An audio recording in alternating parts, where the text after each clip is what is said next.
Before we begin, I'd love to know where you're watching from today. Let me know in the comments below, and I hope you enjoy the story. Julian Vance's world was built of glass and silence.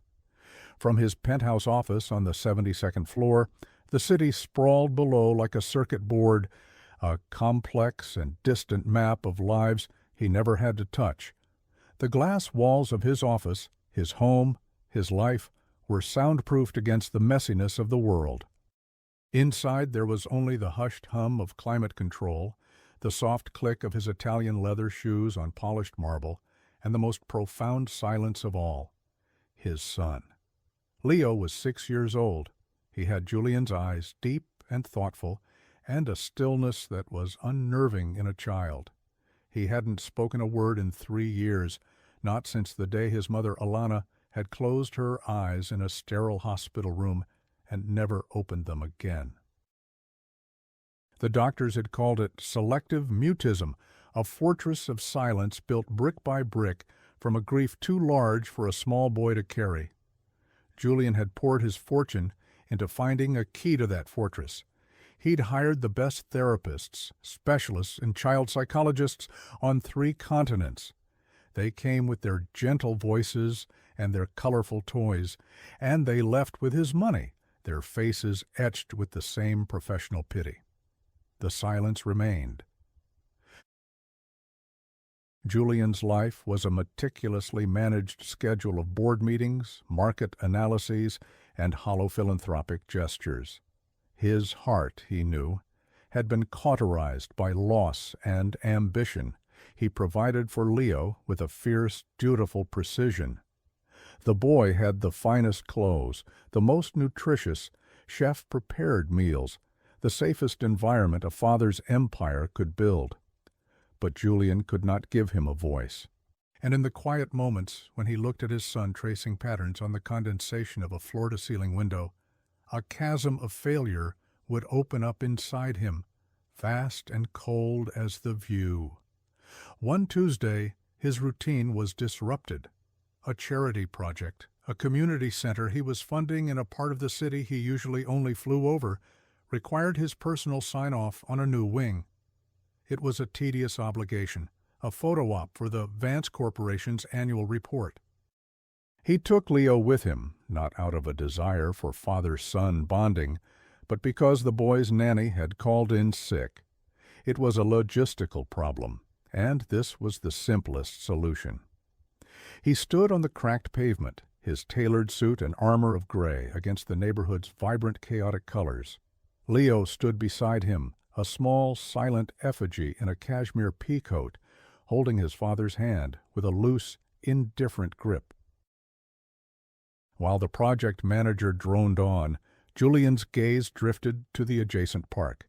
It was a scruffy patch of green, dotted with laughing, screaming children. They were a different species from his son. That's when he saw her.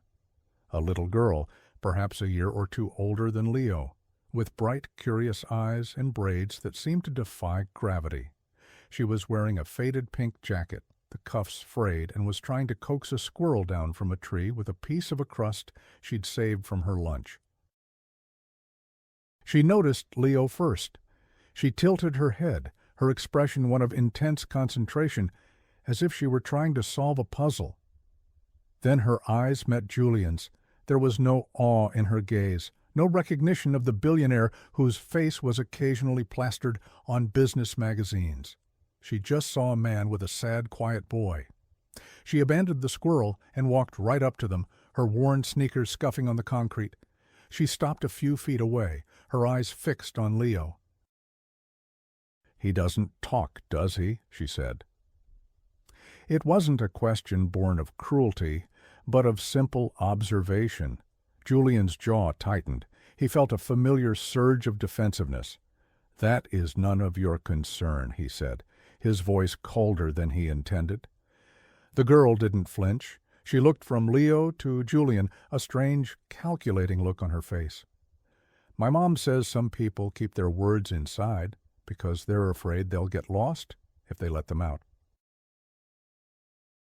She took a step closer, her gaze softening as she looked at Leo again. I can make him talk." Julian almost laughed. The audacity, the sheer childish fantasy of it. He had paid fortunes to people with decades of experience, and this little girl in a threadbare coat thought she could succeed where they had all failed.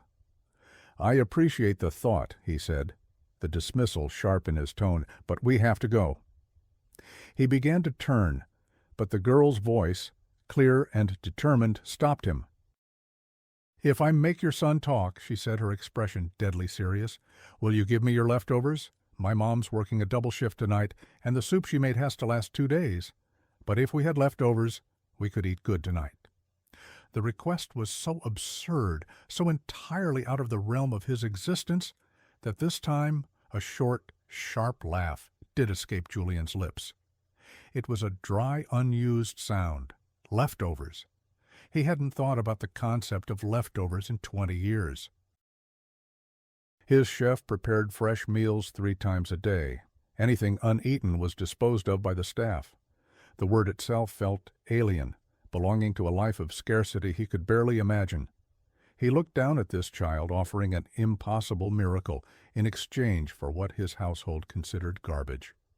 He was about to deliver a final cutting refusal when he saw Leo. His son had let go of his hand. He had taken a half step toward the girl, his head cocked, his eyes wide.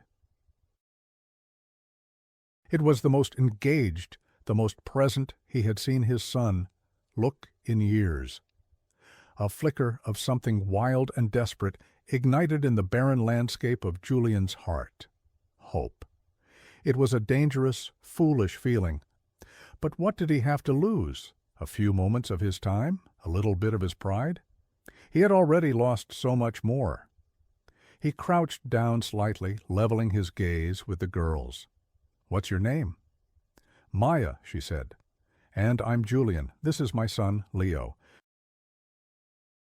He paused, the words feeling foreign and heavy. "All right, Maya, you have a deal." He was indulging a fantasy, he told himself, a brief, harmless detour before returning to the cold reality of their lives. He had no idea he was standing on the precipice of his entire world changing. Julian couldn't get the girl Maya out of his head. Her proposition echoed in the silent, cavernous spaces of his penthouse. "If I make your son talk, will you give me your leftovers?" It was the currency of her world, a world so far removed from his that it felt like another planet. The memory of Leo's reaction, that small step he had taken towards her, was a splinter under Julian's skin.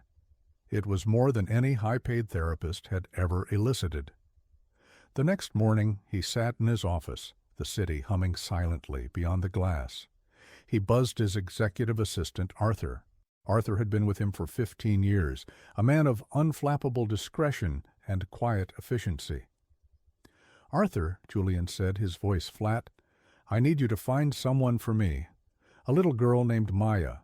She was in the park next to the Elmwood Community Center yesterday, probably 7 or 8 years old. Braids, faded pink jacket." Arthur's face, visible on the small video screen on Julian's desk, remained impassive, but Julian could sense his curiosity. "Are there any other details, sir? A last name?" "No, just Maya. She mentioned her mother works double shifts. Find out who she is. I want to know everything. But be discreet, Arthur, absolutely discreet. I don't want them to know they're being looked into." "Of course, Mr. Vance." The screen went blank. Julian tried to focus on the quarterly earnings reports, on the intricate dance of global markets, but his mind kept drifting back to the cracked pavement and the girl's earnest face. He was a man who dealt in data, in verifiable facts and calculated risks. What he was doing now felt like consulting an oracle, like chasing a ghost. He was annoyed with himself, with his own uncharacteristic lapse in logic. It was desperation, plain and simple. He was a king in a glass tower, and for all his power he couldn't mend his own broken child. By late afternoon, a slim, encrypted file appeared in his inbox. The subject line was simply M. Julian opened it. Arthur was nothing if not thorough. The file contained the life of Sarah Jenkins and her daughter, Maya. Sarah was 32, a widow. Her husband, a construction worker, had died in a workplace accident 4 years prior. She lived in a 2-bedroom apartment in a building 3 blocks from the park. She worked 2 jobs, a day shift as a cleaner at a downtown office building and an evening shift as a waitress in a small diner. The report detailed late rent payments, a looming utility bill, and a small, outstanding medical debt from when Maya had broken her arm last year. There was a grainy photo of Sarah, taken from a distance, showing a woman with weary shoulders, but a straight, proud back holding her daughter's hand. There was no criminal record, no history of scams, nothing but the stark, unvarnished story of a woman trying to keep her head above water. Julian stared at the file, a strange feeling twisting in his gut. It wasn't pity, it was something closer to shame. He thought of the $5,000 suit he was wearing, the $100,000 watch on his wrist. He thought of the food his staff threw away every single day, more than enough to feed this woman and her child for a week. The word leftovers now tasted like acid in his mouth. These weren't grifters. They were proud, struggling people, and Maya's offer hadn't been a hustle. It had been a genuine, childlike transaction based on the economy of her own life. He closed the file. His decision was made. It was illogical, it was insane, but it was the only thing that had felt like a real choice in years. He would see this through. He picked up his phone and instructed Arthur to make arrangements, not for a delivery of food, not for a charitable donation. That would be an insult to the pride he had seen in the grainy photograph of Sarah Jenkins. No, he would honor the deal as it was made. He would bring his son, and he would let Maya try. If she failed, he would walk away. If she succeeded, he didn't let himself think that far. The hope was too fragile to bear the weight of expectation. He would simply take the next step into this unknown territory, a world of frayed jackets and hopeful bargains, and see what happened. The next day, under a sky the color of washed-out denim, Julian found himself back at the same park. He had instructed Arthur to contact Sarah Jenkins under the guise of the community center to say that a benefactor was interested in the families of the neighborhood and wanted to arrange a small, informal get-together. It was a flimsy pretext, but it was the best he could do without revealing his hand. He had Leo with him, the boy's hand once again in his. Julian's own palms were sweating, a rare occurrence. He felt like he was about to make the biggest trade of his career, and the stakes were terrifyingly personal. Sarah and Maya arrived a few minutes later. In person, Sarah was even more striking than in the photograph. There were tired lines around her eyes, but those eyes were sharp and intelligent. She looked at Julian, her expression guarded. She knew who he was. His face was too public not to. Her posture was a wall of maternal protection. "Mr. Vance," she said, her voice polite but cool, "my daughter said you spoke yesterday." "I did," Julian confirmed, keeping his tone even. "She made me an interesting proposition." Sarah's eyes narrowed slightly. "Maya has a big imagination." "She does," Julian agreed. He then looked at Maya, who was watching Leo with that same intense focus. "But I've learned that sometimes imagination is exactly what's needed." He gestured to a nearby bench. "Shall we?" They sat, a strange quartet, under the pale sun. Sarah and Julian sat on opposite ends of the bench, a buffer of awkward silence between them. Leo and Maya stood in front of them, a few feet apart. Maya broke the silence. She looked directly at Julian, all business. "Do you have them?" For a moment, Julian was confused. "Have what?" "The leftovers," she said, as if it were the most obvious thing in the world. A flush of embarrassment crept up Julian's neck. In his haste and anxiety, he had forgotten the core of their bargain. He, Julian Vance, who could buy any restaurant in the city, had failed to bring a bag of table scraps. He cleared his throat. "I apologize. I don't have them with me. But I give you my word, if you succeed, you will have the finest meal the city has to offer, for you and your mother. For a week. Maya considered this, her brow furrowed. Okay, she said finally, accepting the revised terms. Then she turned her full attention to Leo. She didn't use any special techniques. She didn't have any colorful toys or therapeutic flashcards. She just stepped closer to him and spoke. My dad gave me a rock before he went to heaven, Maya said, her voice soft and conversational. It's not a special rock, it's just a gray one from our driveway. But he told me if I ever felt scared or alone, I should hold it really tight, and it would remember the warmth of his hand for me. Do you have a rock? Leo just stared at her, his big dark eyes unblinking. Julian's heart sank. This was foolish. It was a child's game, and he was a fool for playing along. He was about to stand up to end this gentle charade when Maya reached out and gently touched the sleeve of Leo's peacoat. It's okay if you don't, she said. You can borrow mine sometime, but you have to promise to give it back.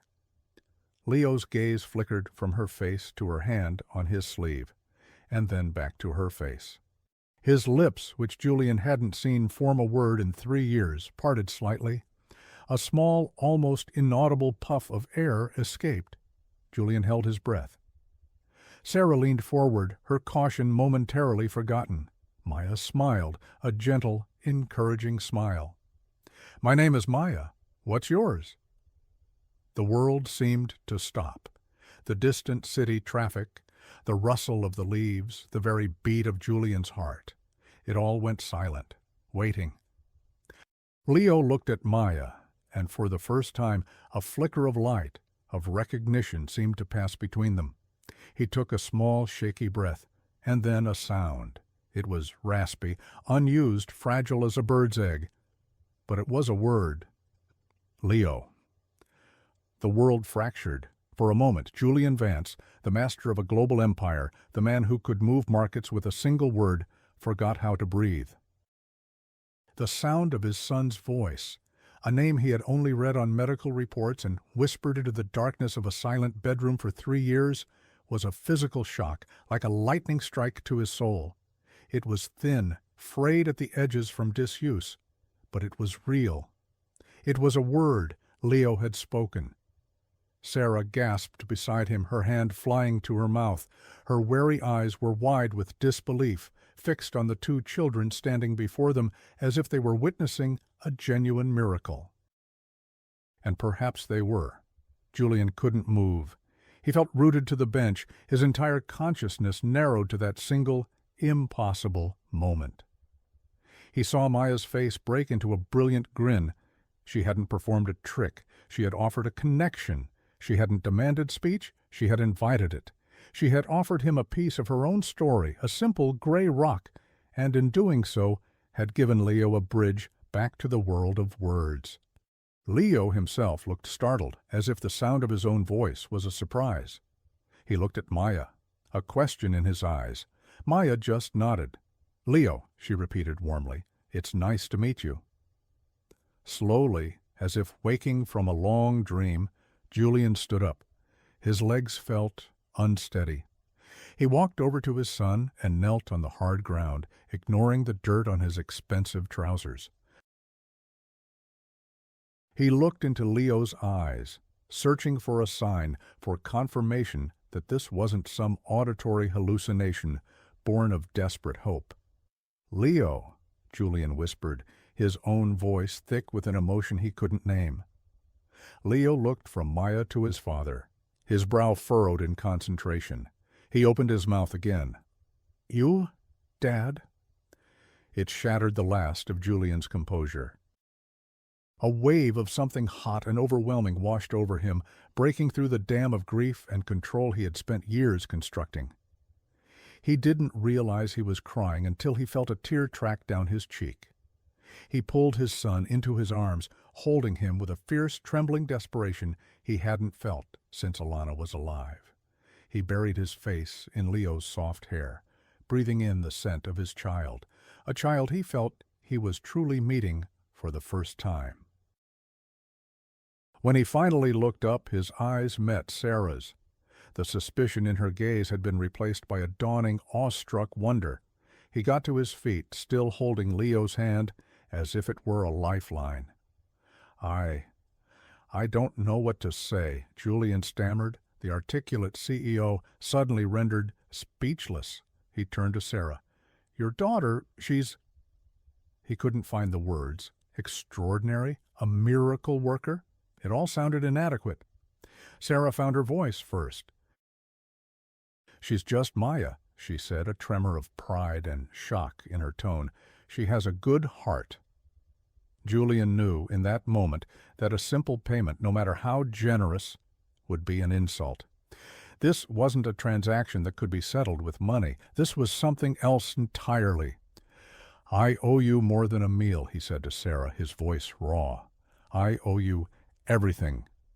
Sarah's pride, her protective wall, was still there, but it was softer now. She looked at her own daughter, who was now showing Leo the proper way to skip a stone on the dusty path. "You don't owe me anything, Mr. Vance. It looks like they just needed a friend." The drive back to the penthouse was surreal. Leo was silent again, but it was a different kind of silence. It wasn't the heavy locked-door silence of before. It was a pensive, thoughtful quiet. He sat in his car seat, looking out the window, his small face illuminated by the passing city lights. Julian kept glancing at him in the rearview mirror, half expecting to wake up. That evening, Julian didn't work. He canceled his conference call with the Tokyo office. He ignored the stack of reports on his desk. He sat on the floor of Leo's room, a room that had always felt more like a showroom than a child's space, and he just watched his son play with his blocks. Eventually he had a meal brought up. Not from his private chef, but from the finest Italian restaurant in the city, the one Sarah and Maya would have chosen. He had 2 large, insulated bags delivered to their modest apartment building, with a simple note tucked inside. "A promise is a promise, and thank you. Julian." He knew it wasn't enough. It was a clumsy, inadequate gesture. He was a man who could acquire companies and restructure industries, but he had no idea how to navigate this new, fragile landscape of human connection. He knew with a certainty that settled deep in his bones that this couldn't be a one-time event.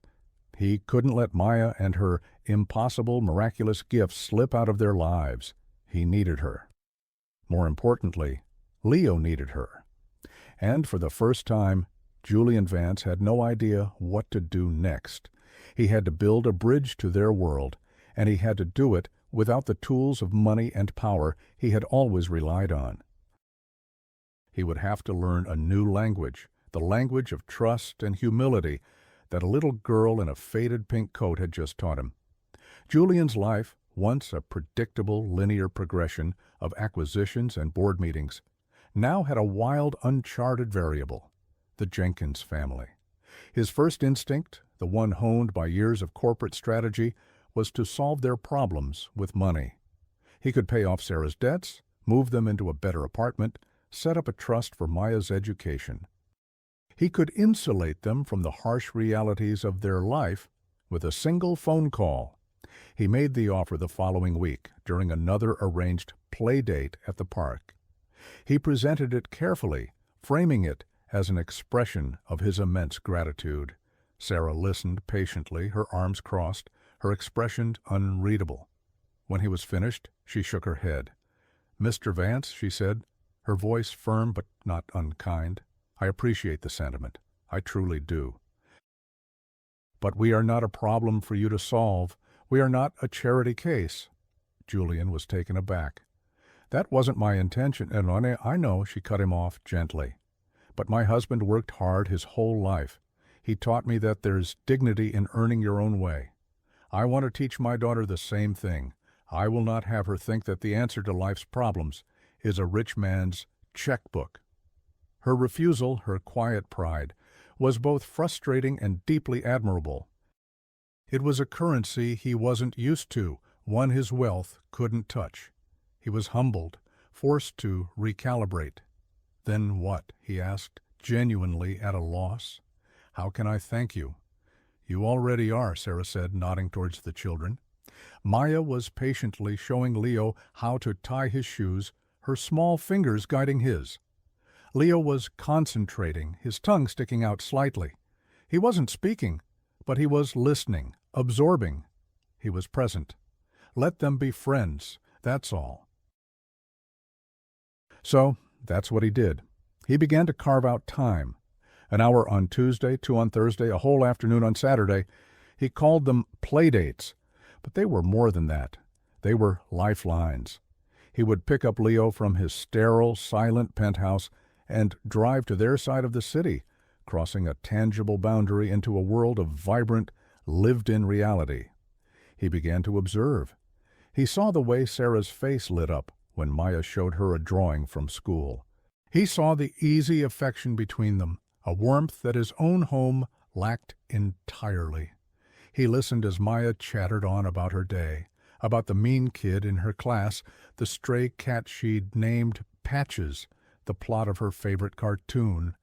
She filled the silence that had dominated Leo's life, and slowly, tentatively, Leo began to emerge from his shell.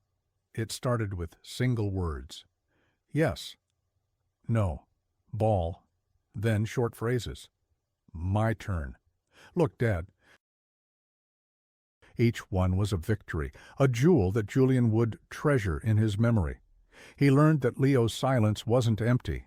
It was full of thoughts and observations he hadn't had the bridge to express. Maya was that bridge. One rainy Saturday the park was not an option. Julian found himself for the first time inside Sarah and Maya's apartment. It was small, meticulously clean, but filled with the signs of a life lived on a tight budget. The sofa was worn, the paint was peeling slightly in one corner, but there were crayon drawings taped to the refrigerator and a row of Maya's well-loved tattered books on a small shelf. The air smelled of cinnamon and something warm baking in the oven. It smelled like a home.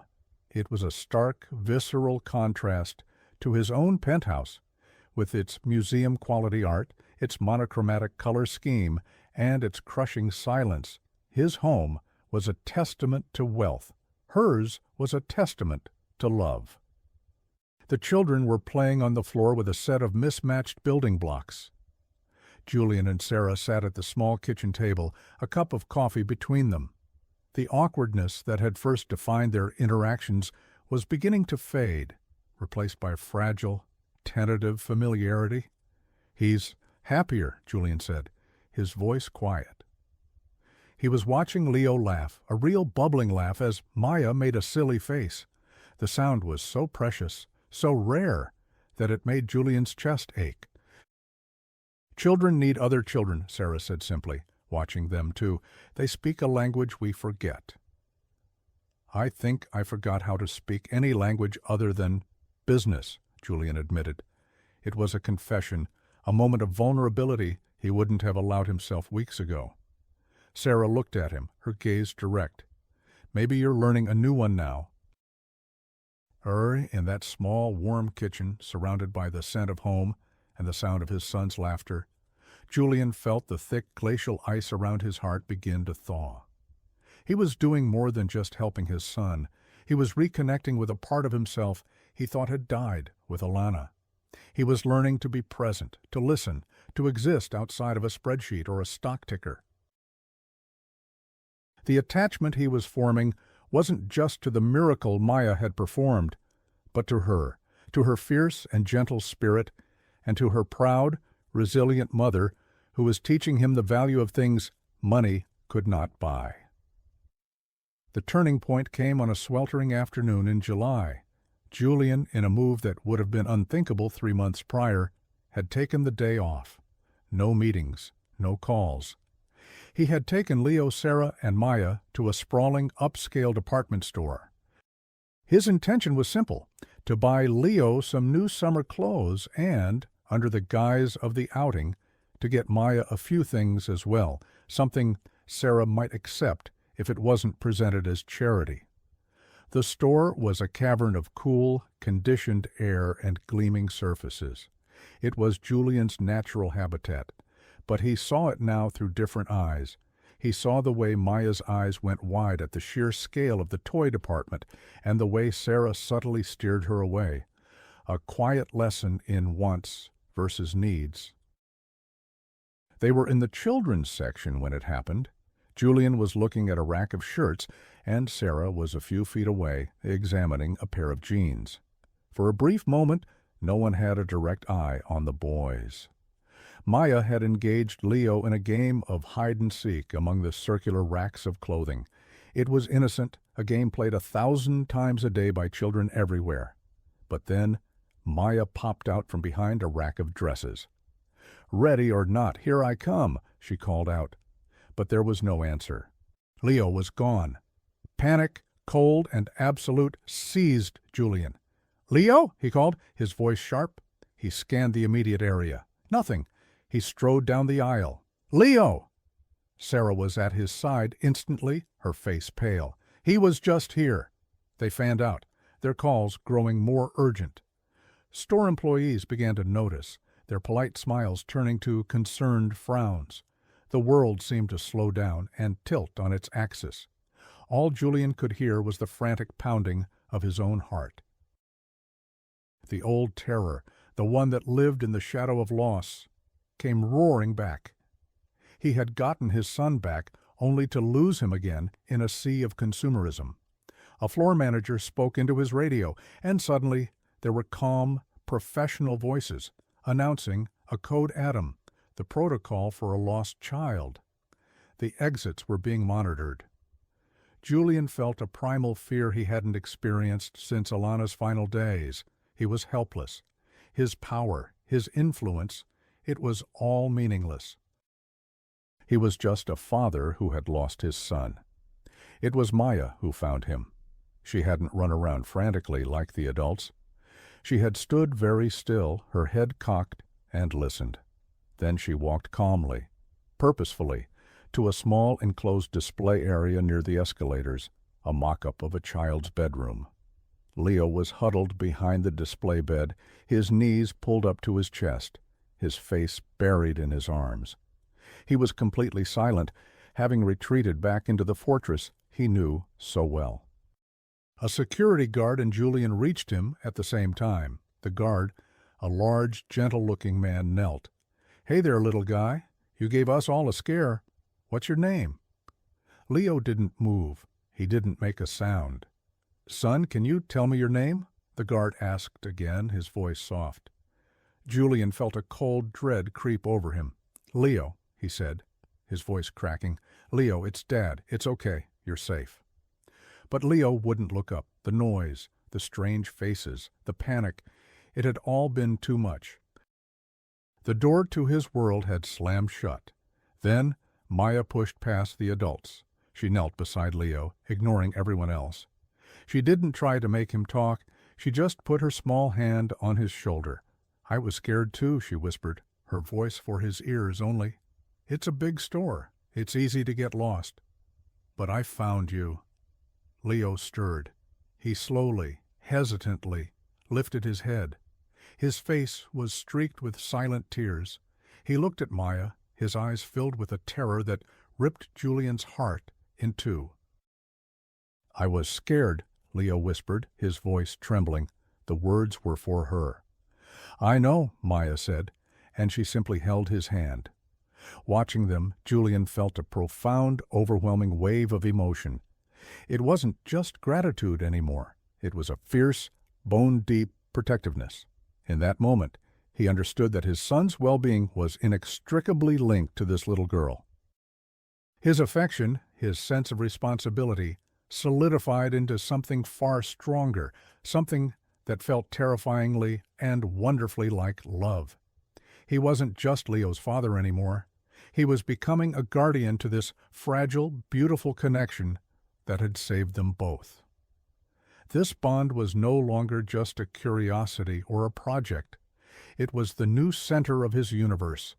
The bond between the two families deepened over the summer, weaving itself into the fabric of their daily lives.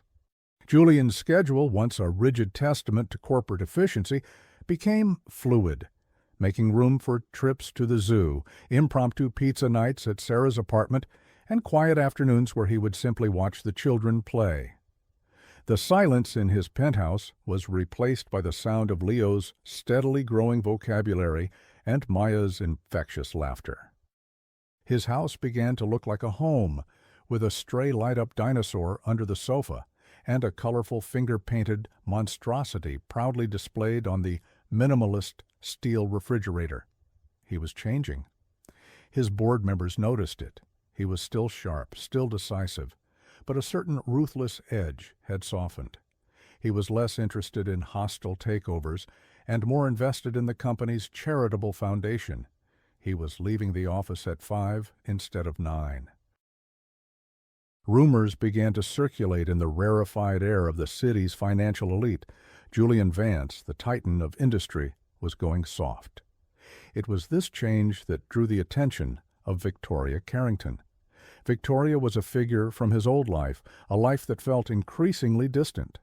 She was the daughter of his late mentor, a member of his board, and the woman everyone, including Julian himself for a time, had assumed he would eventually marry. She was everything his world valued: beautiful, intelligent, ambitious, and born into the right family. Theirs was a relationship of strategic alignment, a merger of two powerful dynasties. It was logical, practical, and utterly devoid of the warmth he was just now discovering. She cornered him after a board meeting.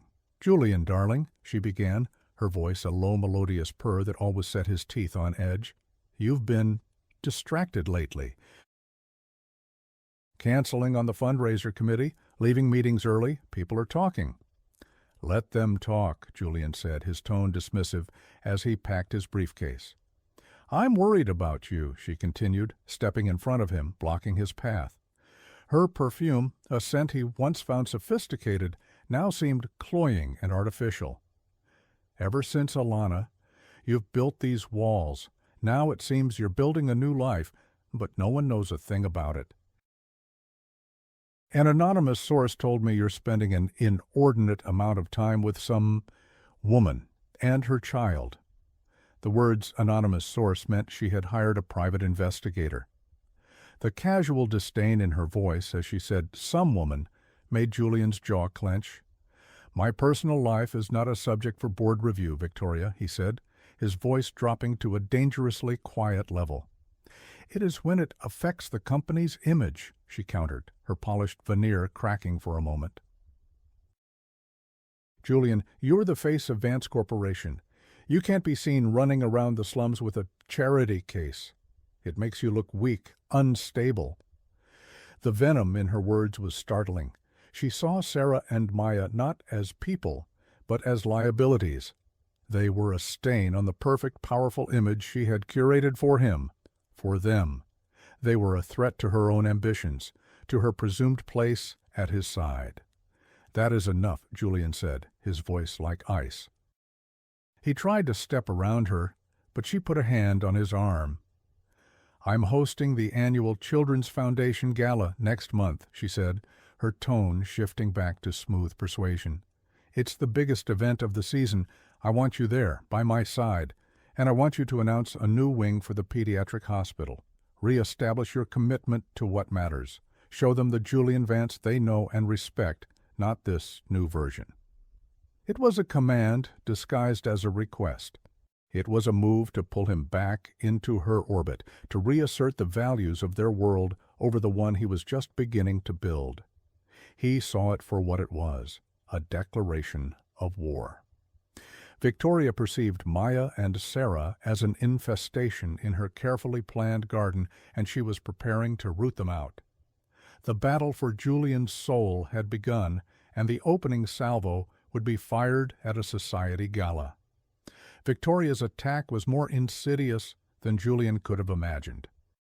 She didn't confront him again directly. Instead, she wielded her social power like a finely honed weapon. 2 weeks before the Children's Foundation Gala, she approached Sarah. She didn't send a lackey. Victoria went herself, arriving at Sarah's apartment building in a black town car that looked like a spaceship on the humble street. She found Sarah just as she was returning from her cleaning job, weary and carrying a bag of groceries. Julian only found out what happened later that night, when he called to say goodnight to Leo, who was having his first ever sleepover at Maya's. It was Sarah who answered, her voice strained. She was here, Sarah said without preamble. Victoria Carrington. A cold knot formed in Julian's stomach. What did she want? She wants to honor us at the gala, Sarah said, the word honor dripping with sarcasm, for Maya's gift and for my resilience. She said she's arranged a special table for us, right at the front. She wants me to give a little speech about overcoming adversity. She said it would be an inspiration.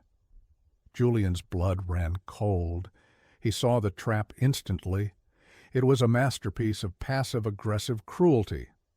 On the surface, it was a generous, noble gesture.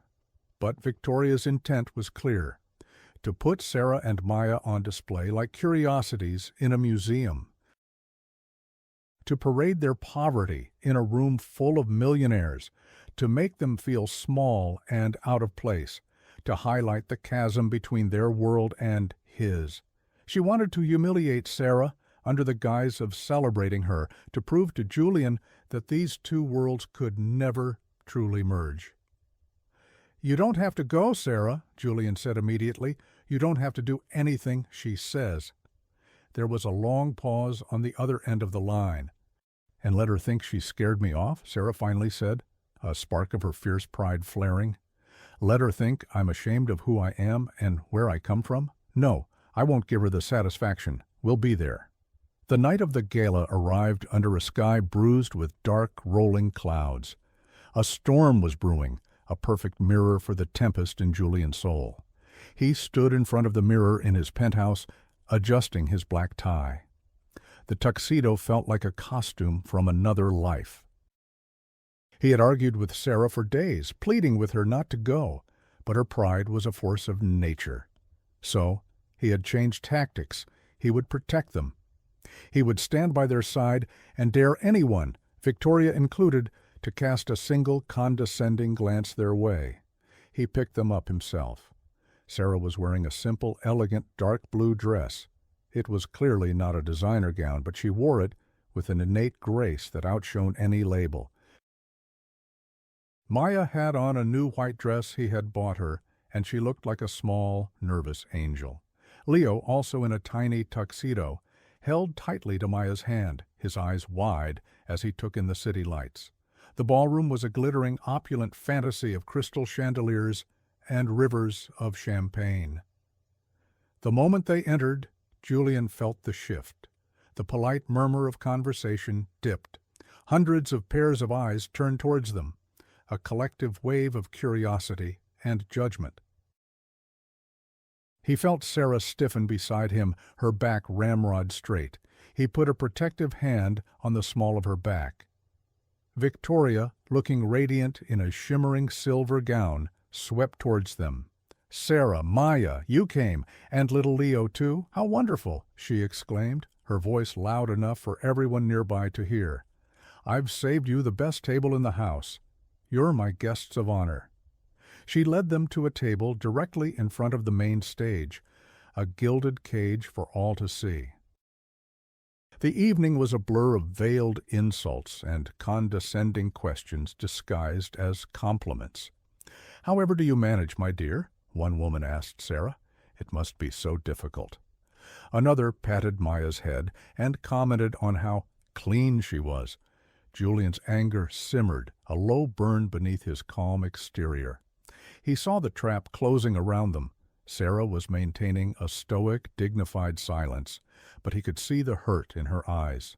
Maya was shrinking into herself, and Leo, feeding off their anxiety, had become completely mute again, his hand gripping Maya's with white-knuckled intensity. The climax of the evening was Victoria's speech. She took the stage, the spotlight illuminating her. "Tonight, we are here to support children in need," she began, "but inspiration can be found in the most unexpected places. We have with us tonight a woman, Sarah Jenkins, who has faced unimaginable hardship, and her daughter Maya, who has a special talent. They are a testament to the strength of the human spirit, and they are a reminder of how much a small act of charity, like the one our own Julian Vance has shown them, can change a life. It was a public branding. She had reduced their profound connection to a small act of charity. She had painted him as a benevolent saint, and Sarah as his grateful pity project. The room erupted in polite, sympathetic applause. Sarah looked shattered. Victoria smiled sweetly from the stage. And now, I'd like to invite Sarah to say a few words. At that exact moment, as a crack of thunder rattled the ballroom's great windows, Julian's phone buzzed. It was his lead counsel. The Apex merger, the culmination of 2 years of brutal negotiations, the deal that would cement his legacy, was about to collapse. The other party was walking. He had to get on a call now, or the deal was dead. He looked at the glowing screen of his phone. His legacy, his empire, everything he had worked for. Then he looked at Sarah's pale, humiliated face. He looked at Maya, who was blinking back tears. And he looked at his son, who was staring at the floor, lost to him again in a prison of silence. The choice was there, stark and absolute, under the glare of 1,000 crystals, the man he used to be, and the man he was becoming, his old world and his new one, the deal or the family. The buzzing of the phone in his hand felt like an electric shock, a final, urgent call from a world he no longer recognized as his own, the Apex merger, billions of dollars. His name etched into the annals of financial history. It was the summit of the mountain he had been climbing his entire adult life. 5 minutes. That's all his counsel said they needed. 5 minutes of his undivided attention to salvage the deal.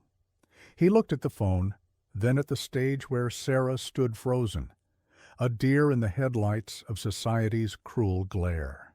He saw Victoria's triumphant predatory smile. He saw Maya trying to hide behind Sarah's dress. And he saw Leo, who had retreated so far into himself that he seemed to be physically shrinking. The silence emanating from his son was no longer just an absence of sound. It was a scream of pain. In that instant, nothing else mattered. The merger, the money, the legacy. It all turned to dust. What was the value of an empire if his own son was lost within its walls? What was the point of a legacy if it was built on a foundation of cold, calculated transactions? Julian switched the phone off and slipped it into his pocket. He stood up. The scraping of his chair was a gunshot in the suddenly quiet ballroom. He walked not towards the exit to take a call, but directly towards the stage. He bypassed Sarah, giving her trembling hand a reassuring squeeze as he passed, and stood at the podium next to a stunned Victoria. He didn't grab the microphone. He simply spoke, his voice quiet, but carrying the full weight of his authority, an authority that came not from his wealth, but from a newfound, unshakable conviction. "There will be no speech from Mrs. Jenkins tonight," he said, his eyes scanning the room, meeting the gaze of every powerful person who had ever sought his favor. "Because her dignity is not a commodity to be consumed for your entertainment." A collective gasp went through the audience. Victoria's smile faltered, her face turning ashen. "You all look at her and see poverty," Julian continued, his voice growing stronger. "You see a charity case. I look at her, and I see a strength you couldn't possibly comprehend. I see a woman raising an extraordinary daughter on her own, a woman whose integrity is worth more than the combined net worth of everyone in this room." He then turned his gaze directly on Victoria. The ballroom was so silent you could hear the rain lashing against the windows. "This," he said, gesturing to the opulent room, "is not charity. This is a spectacle. Charity is not about writing a check to ease your conscience. It's about connection. It's about seeing the humanity in someone else. A lesson I only recently began to learn thanks to this family." He looked at Sarah, and for the first time in front of all these people, he let the raw emotion show on his face. Sarah Jenkins and her daughter, Maya, haven't been saved by my charity. The truth is, they have saved me and my son. He turned back to Victoria, his voice now cold as steel. And for you to use them, to use their grace and their struggle to score social points and manipulate me, is the most contemptible act I have ever witnessed. As of this moment, you are off the board of Vance Corporation, and any dealings I have with you, personal or professional, are over. He didn't wait for her response. He stepped down from the stage, his back straight. He walked to his table, where Sarah was staring at him, her eyes shining with unshed tears of shock and gratitude. He knelt down in front of the children. "Leo, Maya," he said softly, "we're going home." He gently took Leo's hand. His son looked up at him, and in the depths of his dark eyes, Julian saw a flicker of the light he thought had been extinguished. He then looked at Sarah and offered her his other hand. "Sarah?" Without a word she took it. Her hand was trembling, but her grip was firm. Together, the four of them walked out of the grand ballroom. They left behind a maelstrom of shocked whispers, a dead multi-billion-dollar merger, and the smoldering ruins of Julian's old life. And as the doors closed behind them, shutting out the noise and the judgment, Julian Vance felt not a pang of loss, but an overwhelming, cleansing sense of relief. He had finally chosen the right kind of wealth. 1 year later. The 72nd floor penthouse was unrecognizable. The stark white walls were now a warm cream color. A sprawling, brightly colored rug covered a significant portion of the polished marble floor, softening the room's harsh angles. Crayon drawings, vibrant and chaotic, were held by magnets to the stainless steel refrigerator door. A half-finished Lego castle stood sentinel on what was once a forbiddingly empty designer coffee table. The silence was gone, replaced by the sound of life. Julian was on the floor, his suit jacket and tie long since discarded. He was attempting to help a giggling Maya build a tower of blocks, a tower that a chattering 7-year-old Leo was gleefully knocking down every time it reached a certain height. "Strategic demolition, Leo," Julian laughed, ruffling his son's hair. "A future in corporate raiding awaits," Leo giggled. "Leo." "No, Dad, I'm a giant named Leo, and I'm hungry for block castles." He spoke with the easy confidence of a child who had never known silence, his words a constant, beautiful music in the vast apartment. From the open concept kitchen, another laugh rang out, richer and warmer than any sound the penthouse had ever known before. Sarah stood at the counter, not as a guest but as a partner. She was an art consultant now, having started her own small business with a seed money loan from a bank, a loan Julian had co-signed as a business partner, not a benefactor, honoring the pride he so admired.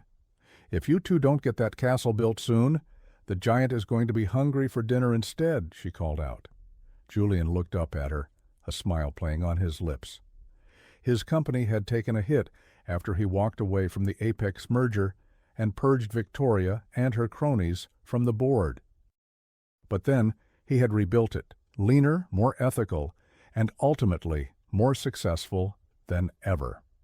He had found that purpose, true purpose, was a far more powerful motivator than profit. He looked at the scene before him, the woman he loved, a son who was whole and happy, and the little girl who had been the catalyst for it all.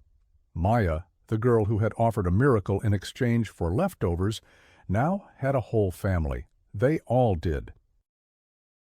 That night, after the children were asleep, Julian and Sarah stood by the vast floor-to-ceiling windows, looking out at the glittering tapestry of the city below. The view was the same, but his perspective had fundamentally changed. The city was no longer a distant circuit board of untouchable lives. It was a community, a network of stories, a place full of people who loved and struggled and hoped. It was the city where he had lost everything, and where he had found it all again. Sarah leaned her head on his shoulder. "What are you thinking about?" she asked softly.